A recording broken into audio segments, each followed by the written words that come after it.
And still no sign of Brian Laundrie after a month-long search. Why Dog the Bounty Hunter and John Walsh are being slammed for trying to help track him down. Tonight, the attorney representing Brian Laundrie and his family is lashing out at reality TV star Dog the Bounty Hunter and America's Most Wanted host John Walsh. Steven-Bertolino reportedly told TMZ he thinks they are using the Gabby-Petito case to fuel their egos and to regain popularity. Both Dog and Walsh have now joined in on the massive manhunt for Brian Laundrie, who is the sole person of interest in Petito's disappearance and death. Bertolino told TMZ, quote, "Dusty relics like that Dog and John Walsh need a tragic situation like this so they can clear the cobwebs off their names and give their publicity-hungry egos some food." Dog fired back at Bertolino in a statement today saying, "Isn't it ironic he would criticize the people trying to find Laundrie unless he didn't want him found?" So our question of the night for you, what do you think? Do you think that Dog the Bounty Hunter and John Walsh are doing more harm than good? Here's your panel tonight. WCCB Charlotte sports anchor Zach-Aldridge and WCCB News-Edge contributor Ashley Anderson. We've talked about Dog and John Walsh before in regards to the Gabby-Petito case, but now we have a statement, this new statement lashing out at them from the Laundrie family attorney. Ashley, what do you make of it? I think what the majority of us want to hear from the Laundrie family attorney is where is Brian Laundrie and nothing else. The fact that he is lashing out at people that are trying to help, yeah, it's just frustrating because it's not like these are some hacks, right? John Walsh has put his life behind finding people on the run. He's been a victim's advocate for 40 years now, ever since his son was murdered in 1981. He has helped find thousands of perpetrators all around the world. And he has said the public is going to be the ones to help break this case. And you would think that the Laundrie attorney would want some resolution in this case regardless of the outcome. I agree with you totally, Ash, about the John Walsh part of this. Zach, I'm curious to know what you think about the Dog the Bounty Hunter part of this. Yeah, I don't like looping together John Walsh and Dog the Bounty Hunter. I think that they are on completely different playing fields, with one so much more work and established credibility amongst the American people, that being John Walsh, compared to Dog. I do think that Dog the Bounty Hunter is probably in this just to get his name back circulated in the news. We reported a few weeks ago about how he's trying to shop a new show and all those things. So while, yes, he might have good intentions of wanting to help find Laundrie, I think that he's really doing this to save face for himself. I am all for his clapback at the attorney, and I think that he, you know, that was well and deserved for sure, because of going back to what Ashley said, like, all we want to have really is a resolution to this, and can we find Brian Laundrie? Like, and I think that, like, if we get that, that's all that the people want to see. So I don't want to lampoon on Dog too much, because you know, he wants to make a buck, also wants to see someone get caught, so it's like, it is what it is. Right, he's not accused of a crime in this. He's just, you know, maybe using it to elevate his name.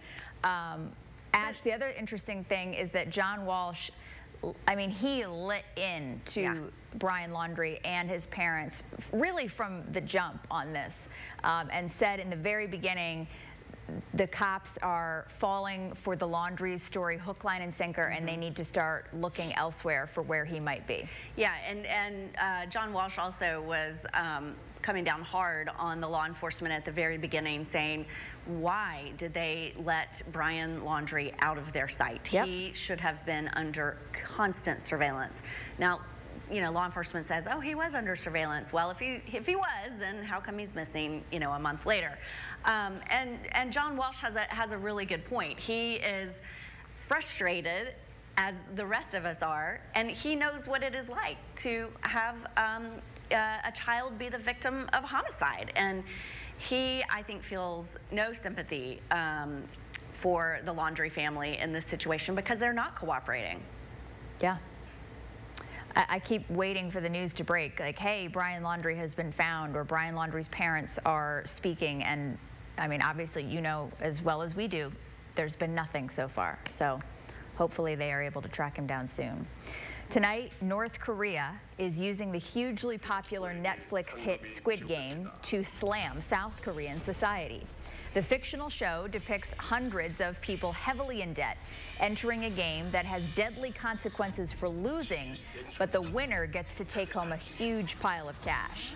A North Korean website says the show reflects the sad reality of a, quote, beastly South Korean society where mankind is annihilated by extreme competition and treated like pawns for the rich. Human rights activists say North Korea's claims are pretty ironic.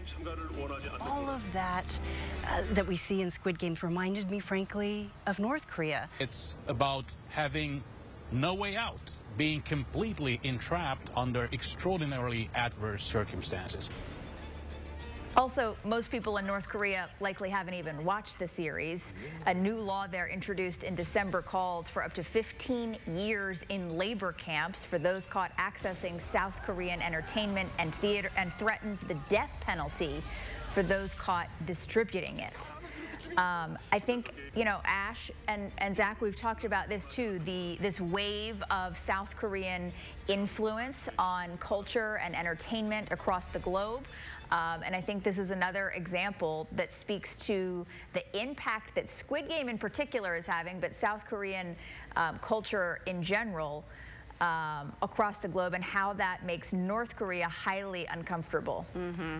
Yeah, North Korea said Squid Game is a great example of why capitalism doesn't work and why it's terrible to judge people only on money. And, you know, it feels a little bit like, you know, North Korea, you're drunk, go home. Like, you know, again, we don't really want to hear from North Korea in your opinion, but they're seizing on this for their propaganda machine for sure. Zach, what do you think? Yeah, they're just jealous, honestly. I think they want to be in the news. They want their culture to be the one that's captivating the rest of the world. And since they know they're not in that type of position, they're going to try to find a way to poke at South Korea, when even in the show, Squid Game, there's a North Korean defector who is in a prominent character in Squid Game. So it's just, they're hurt and they're trying to do whatever they can to make themselves gain some favor amongst all of us out here. Yeah, and I think even through the pandemic, like set aside the cultural aspect, South Korea, you know, really came on strong during the pandemic with lockdowns and quarantines, and really was able to contain COVID. And so you sort of see South Korea moving up in power in the world. I think I read that they're like the 10th largest economy in the world now, and that becomes even more of a threat to North Korea. Yeah, good point.